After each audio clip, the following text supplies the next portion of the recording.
You probably just got a message up that we are recording this conference, and so we wanted to let you all know that.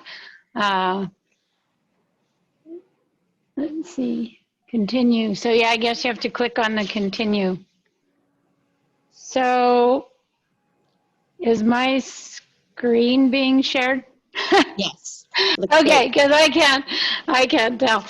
I guess what I wanted to do before we kick off the day too much further is give you a brief background of why you were all asked to come and participate in this conference.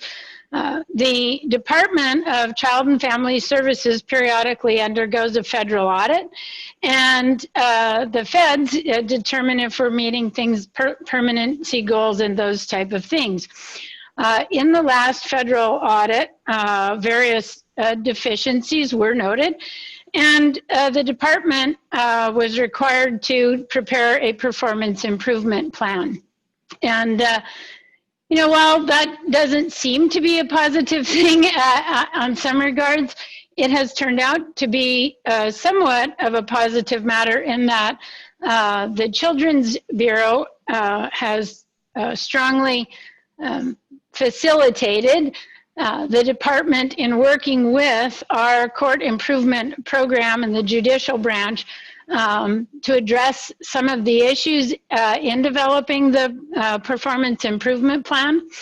And over the last few years, we have, including a number of judges, attorneys, and CPS workers that are here today, have been working on a number of projects in relationship to not only drafting the PIP plan and getting it approved, but then working on some projects that we think could overall improve the child welfare work that we're doing here in Montana.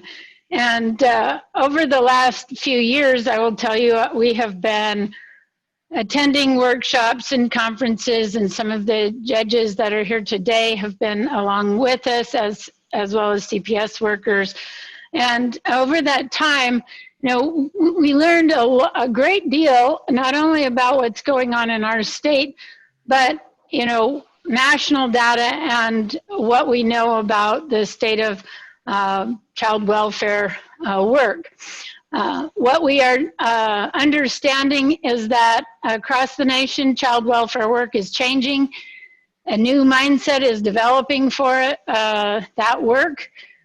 Multidisciplinary teams are emerging as the best practices to address child welfare cases. And we have a lot of data and we know a lot about what works, but one entity can't change the whole system. We need to all work together to move forward and move the dial, so to speak. And so each of you were individually chosen and selected to participate in this conference as you are identified as progressive professionals in your field, people who would be willing to work on a task, to push their ideas, to try new and innovative things, and continually evaluate what's going on, and you know, use data from mistaken practices of the past to improve the practices we're doing for better outcomes in the future. In the work today, these are kind of our goals: to have a shared vision for children and families. Our goal here really was to invite you as teams to collaborate and communicate with each other and sort of challenge each other on what you could do in the work that you're doing and how you could do it better. Tomorrow, we're going to work on enhancing knowledge of the safety model. We're going to really talk about how we can have more effective hearings and do some work in that area. So at least that's what we expect from today and tomorrow. What's the overarching goal? We asked you, we wanted to know. I guess we think statutorily and economically and morally, we have a goal to reunify or keep families together. And we have some information about that, as people who have been in foster care really are disproportionately represented in welfare services, prison, mental health population. Giving you some idea of what the feds tell us, only about 23% of our cases in Montana meet our permanency timelines. And this is, this is concerning because we know that the sooner you have family engagement and the sooner you get people addressing the issues that brought them into this system, the higher reunification rates and the better outcomes we have. Montana in 2016, we were the number one, we had the number one removal rate in the nation for removing children and placing them into out-of-home care. We got a little better in 2017. We were number two with the highest, second to the highest removal rate.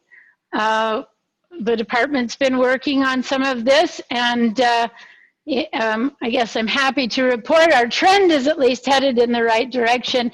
In 2018, we dropped to number 3. So we'll be anxiously trying to figure out where we were if it keeps heading in that direction. So I guess the impact, of this is that foster care, we've now have a longitudinal study about foster care.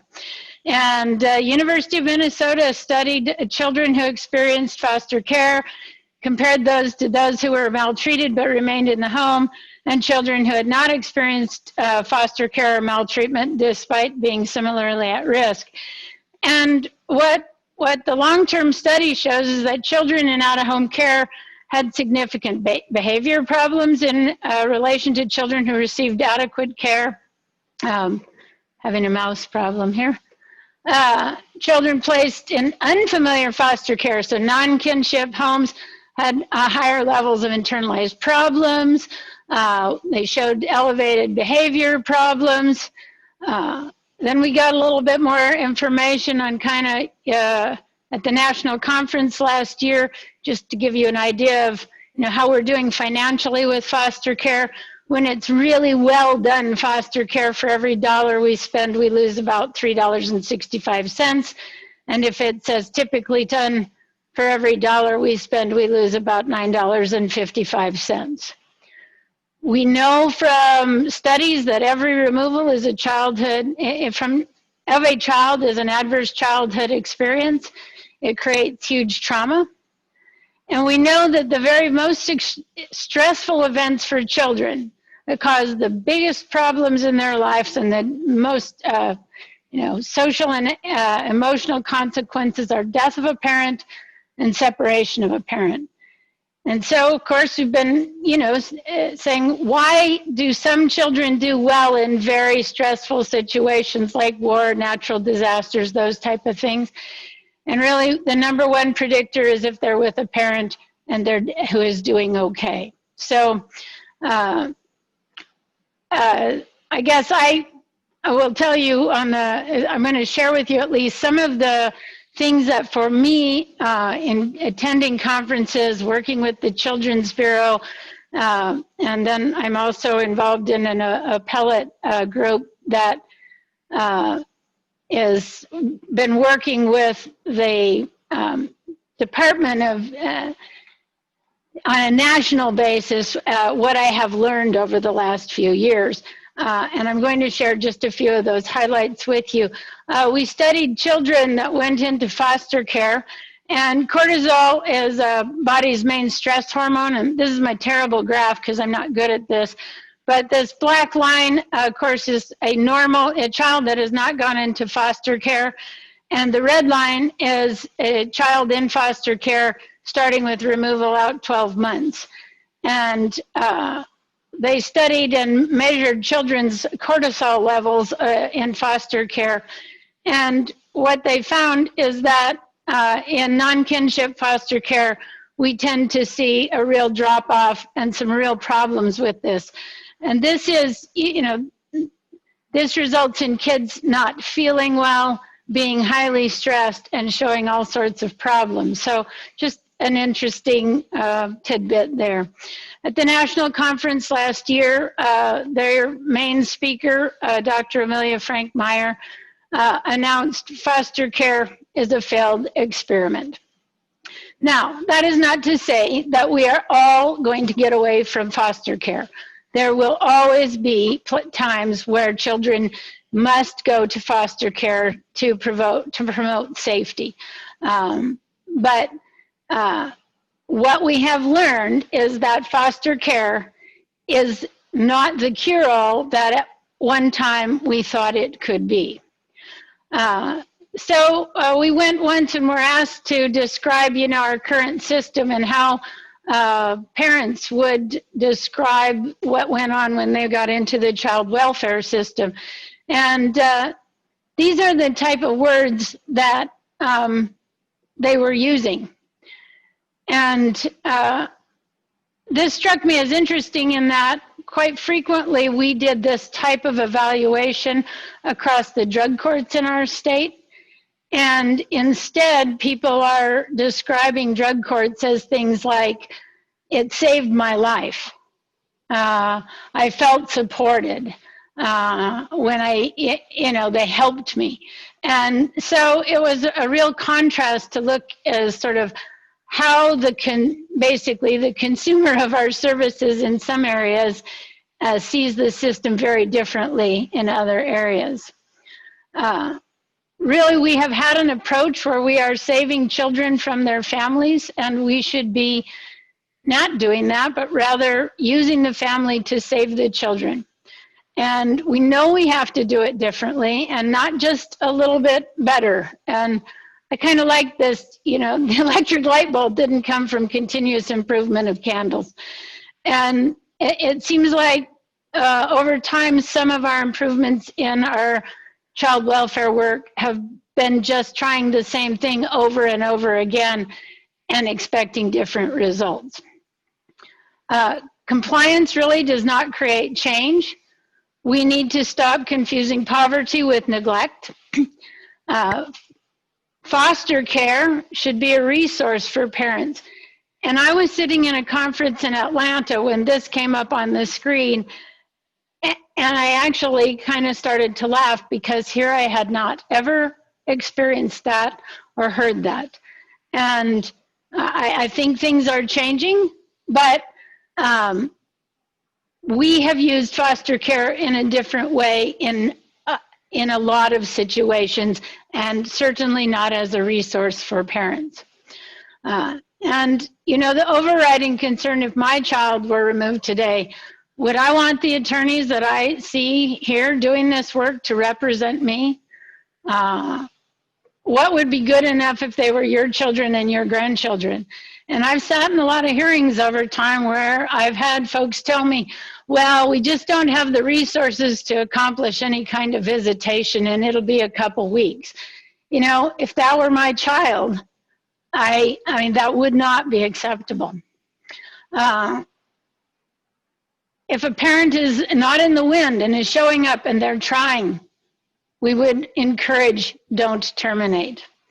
Unsupervised visitation should be presumed unless there's an imminent safety risk, and we have all fallen into the pattern of just referring to a third-party safety agency to handle visits without really thinking about it and whether they can be accomplished unsupervised safely. In-home visits, we know are best. We also have a lot of issues with substance use disorders in our courts, and we tend to think that if somebody tests positive, we should immediately remove the child.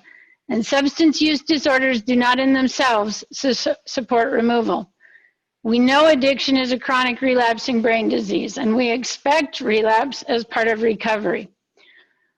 We also have a tendency to over-rely on drug tests as if they are going to tell you something about a person's parenting abilities.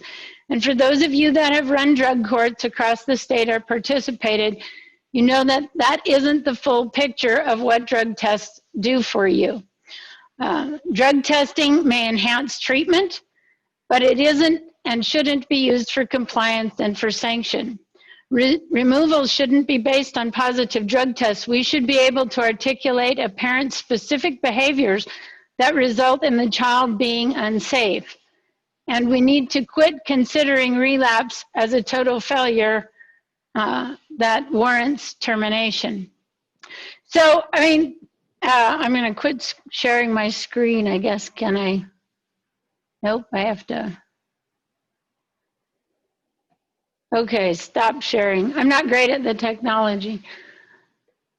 But we've learned a lot about what's going on in our system, and our removal rates here are telling us that we can do a better job and that we need to work together to do a better job. And we've presented some of this information at judges' conferences. And at one time it was asked, well, but is the department on board? And so I guess what I'm going to do is I'm going to turn it over to Marty Vining. Marty is currently the Director of Child and Family Services Division, and she is going to actually share what she believes the department's vision for child welfare work is, and we'll see if we're kind of